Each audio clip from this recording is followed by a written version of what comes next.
Je ne parle pas le russe, je ne lis même pas. Moi, je choisis d'aller au front.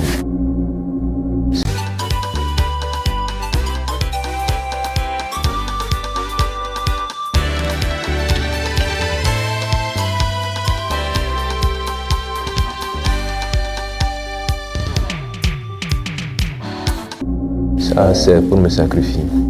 Est-ce qu'on peut appeler un frère lui? Tu es en Russie? Oui.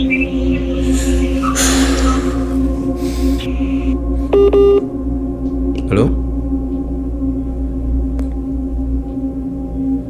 Allô?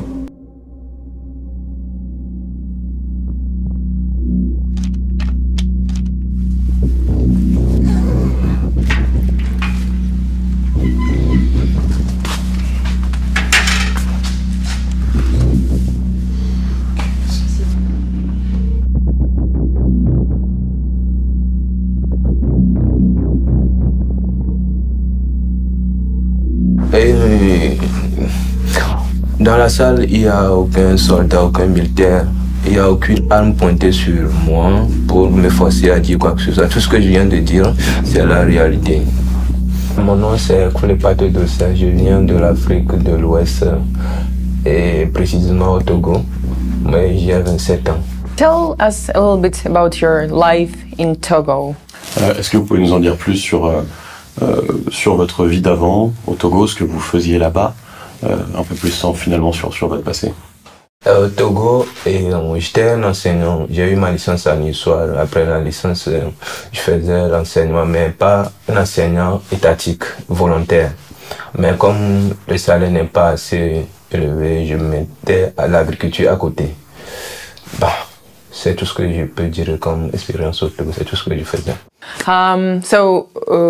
Your idea was to go to Russia to make money. Non. C'est le fait que je n'avais pas trouvé de moyens pour faire l'élevage et l'agriculture dans mon pays. C'est ça qui m'a détourné de l'idée de l'agriculture et je me suis dit je vais aller continuer mon étude en médecine. Après le diplôme, si je reviens, je vais faire un hôpital privé pour soigner peut-être les gens. Après, si je gagne un peu de sous, je peux me lancer dans l'agriculture, tout ça, parce que c'est ma passion, l'agriculture et l'élevage. But out of all European countries, you decided to go to Russia. Why? Bien avant même le dessert de mon vieux, j'ai essayé le Canada, ça n'a pas marché. J'ai essayé la France tout récemment, ils ont refusé le visa. C'est là-bas, mes amis me disaient que la Russie, bon, rapidement, et ça ne coûte même pas. Et effectivement, j'ai essayé, ça a passé. C'est pourquoi je me suis retrouvé en Russie. Sinon, je n'ai jamais eu le programme de venir en Russie. But did you know that Russia invaded Ukraine in 2022? With full-scale invasion and previously in 2013? Pour 2014, j'étais pas au courant, mais pour 2022, j'étais au courant. Bon, en Afrique, nous, bon, les informations comme ça, ceux qui travaillent pour l'État, c'est eux qui s'intéressent, mais les personnes privées comme ça, nous on se dit, qu'est-ce qu'on en a à foutre avec ça? Mais quand tu es dans la situation, c'est en ce moment que tu s'intéresses à la situation. À partir du moment où je faisais le programme pour venir en Russie, c'est en ce moment je m'intéresse du pays. Et c'est là que je vois des informations que le pays a envahi l'Ukraine, des choses comme ça. We can see how Moscow is intensifying its efforts to basically spread propaganda in the African countries. This has always been the case, but we can see how they are basically intensifying those efforts and trying to recruit Africans for the war against Ukraine.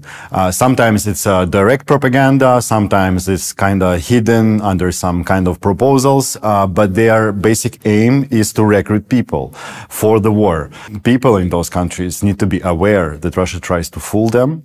It tries to use their social insecurity sometimes, use the fact that they may need money or they may need resources for their family and propose some kind of offers, which end up with the person being on the front line and having a serious risk of an injury or being killed. So, if I understand correctly, you managed to enter the university.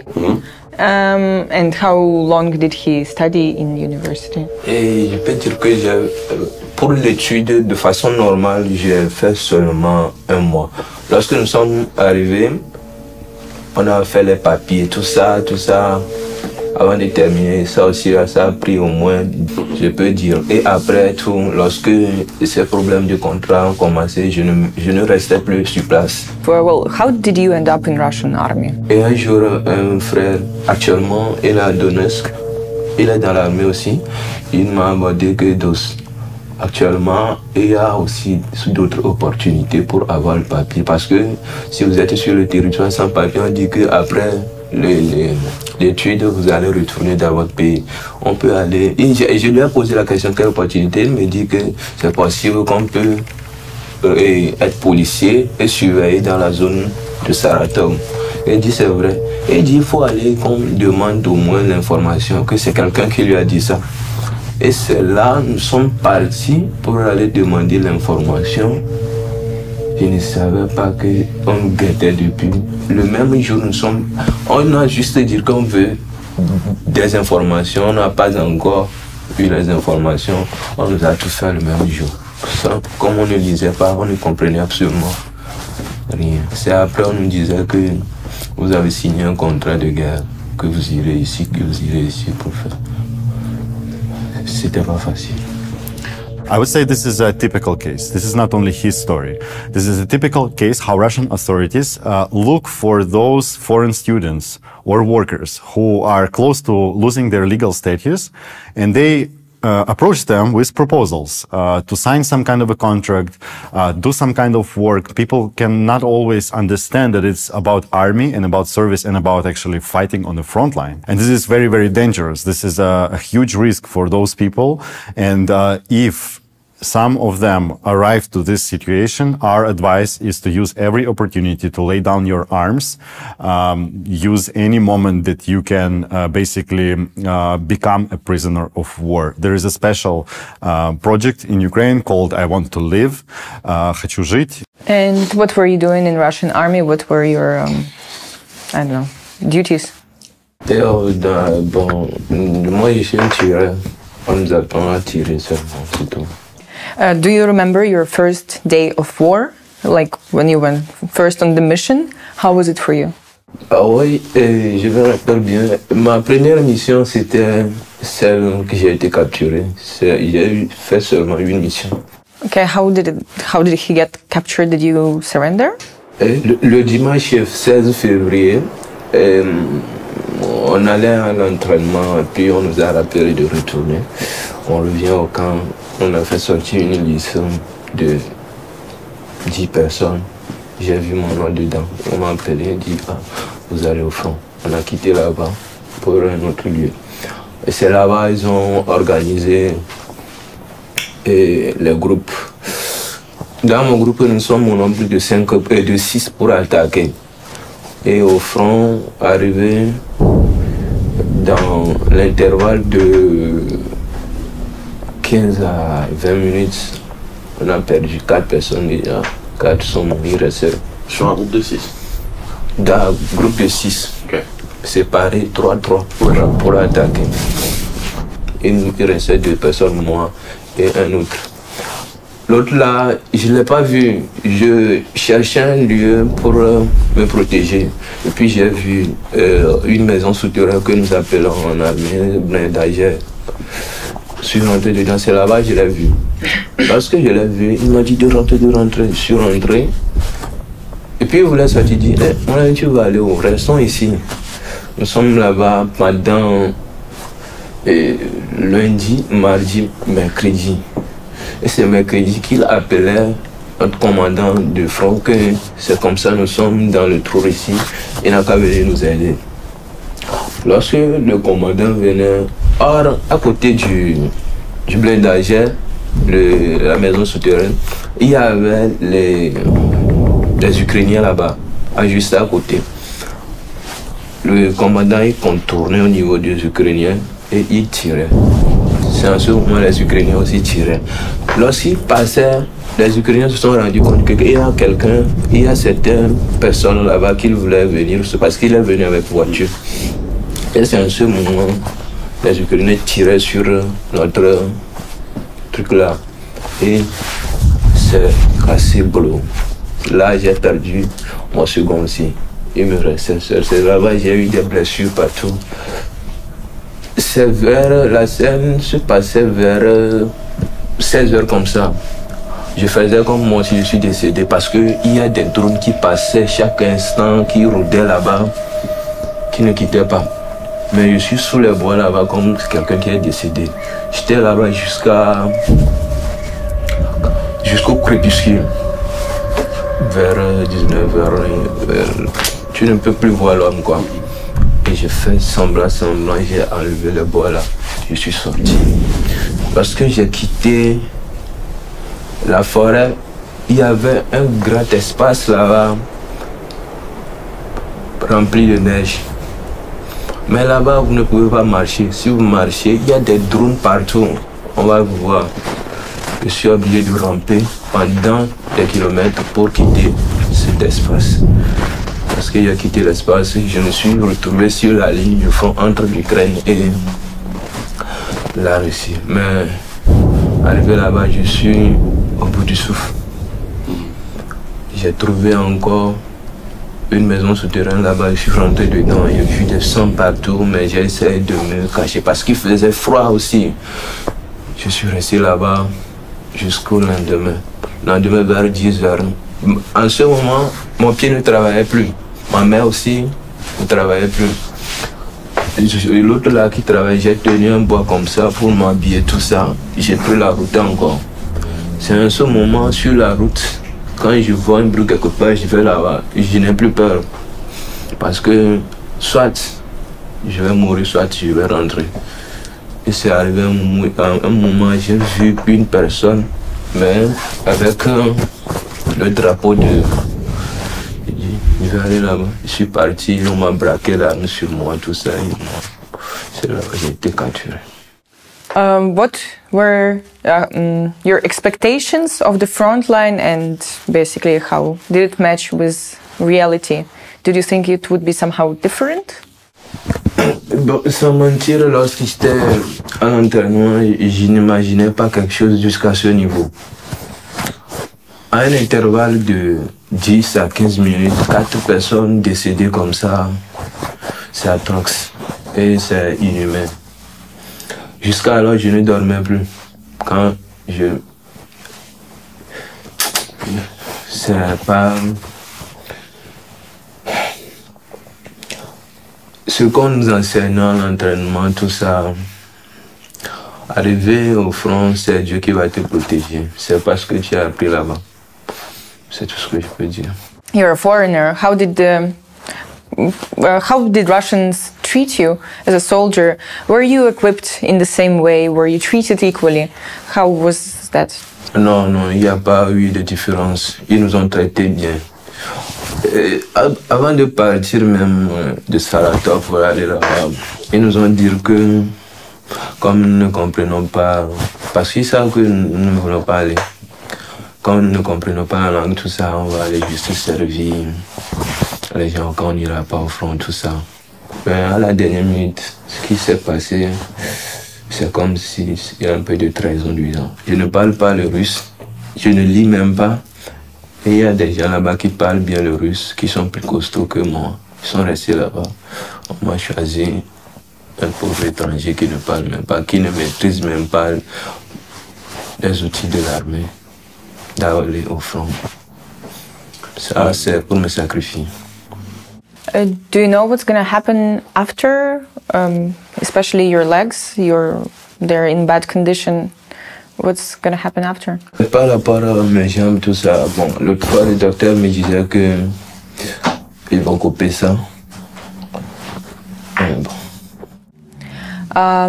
Did the Russian side or your country made any attempts to get you out of Ukraine, to get you back home? Jusqu'à là, du côté russe comme Togo, Je ne pense pas qu'ils sachent que je suis toujours en vie. Pour eux, je suis décédé. Parce que mon dernier contact avec ma soeur au Togo, c'était le jour qu'on quittait pour le front. C'est fini. Mon téléphone éteint tout. Jusqu'à alors, je n'ai pas encore contacté le Togo ni la Russie. Je ne sais pas si eux-mêmes ils ont déjà envoyé certaines choses pour que les Russes sachent que nous sommes ici. Parce que, regardez actuellement comment je suis devenu. Mes jambes ne travaillaient plus. Je ne suis pas comme ça avant qu'ils m'envoyaient au front. Like a sister of Doucet, what does she need to do to get him back home? She needs to contact her authorities of Togo and persuade them to contact her brother in the Ukrainian custody where he is held. They can send a diplomat, they can arrange an agreement with some other country that can represent them in their behalf. But this is basically on them to contact the Ukrainian side and get access to this person. Then get to know what the person himself wants. If Doucet says that he wants to be reunited with his family, then they will find a way with the Ukrainian authorities how to arrange. You regret that you made this decision to, I don't know, to connect with Russia, basically, huh? Actuellement, quand je me regardais, je regrette. Voilà, Je ne sais pas, c'est moi-même qui a tout causé ou bien c'est mon destin. Sinon, je regrette. Merci, thanks for agreeing to speak with us. What we're gonna do now is to try to reach your sister, maybe?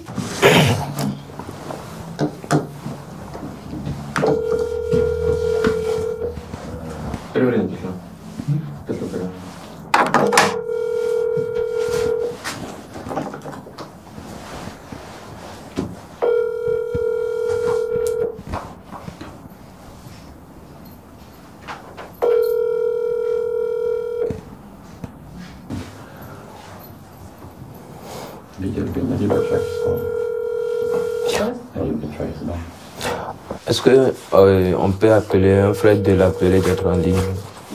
Est-ce qu'on peut appeler un frère, lui, 24/24, il est toujours en ligne. On l'appelle de lui dire d'être en ligne. Il va l'appeler directement. Ok, donc là on appelle, on sera sur haut-parleur, encore une fois.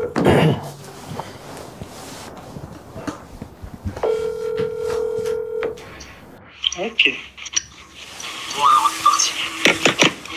Yves, Ouais. c'est à moi Doucet. Carrément. Alors, il faut parler français, ne parle pas notre langue.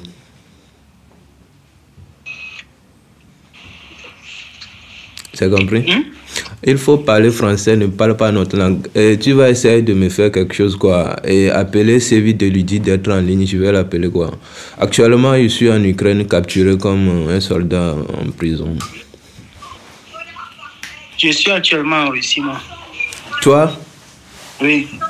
tu es en Russie? Oui. Je suis dans ta chambre même. Je suis dans ta chambre. Au foyer? Là où tu étais. Oui, là où tu étais. Ok. Et comment on va faire pour contacter Sévi? Et je vais voir si Valentin est en ligne et puis on verra. Ok. Ok. Tout se passe bien au moins. Et pour le moment, je suis prisonnier de guerre. Alors, il voulait m'aider à retourner dans mon pays, mais la seule option, c'est que essayer de faire des démarches pour aller à l'ambassade ukrainienne quelque part pour essayer de plaider, voir si on peut me laisser. Ok, d'accord. Mais actuellement, elle se vit en gestation, tu sais. Merde. Elle est enceinte et puis elle m'a dit la dernière fois qu'elle est en congé de maternité. Ouais. Et les conditions? Bon, acceptable. Ok. À tout à l'heure. Je peux te rappeler à n'importe quel moment? Sur ce numéro, non.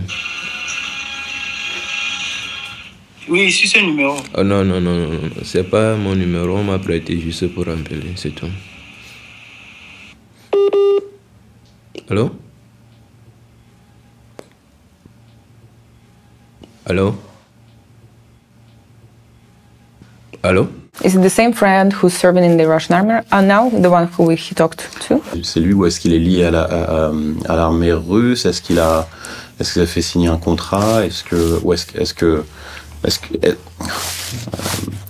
Est-ce qu'il a des liens avec l'armée russe? Dans le sens où est-ce qu'il a aidé à vous recruter? Non. Lui, là, je viens d'apprendre qu'il est en Russie, je doute même. Et pourquoi il est en France? Comment ça se fait qu'il soit en Russie aujourd'hui? Et c'est ça qui m'étonne. Je doute même qu'il est en Russie. Je ne pense pas qu'il est en Russie même.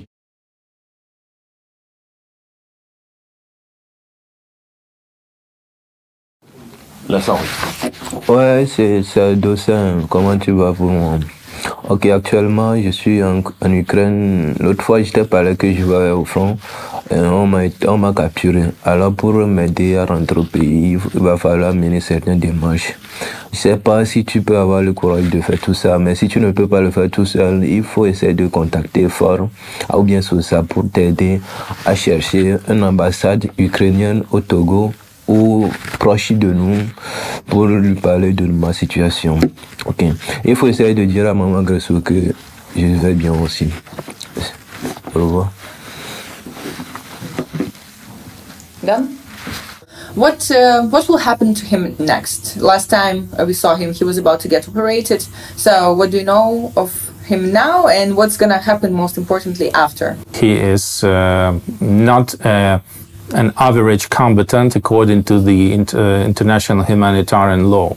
So in any case, he should be under the court, and court should decide whether he is a mercenary or not.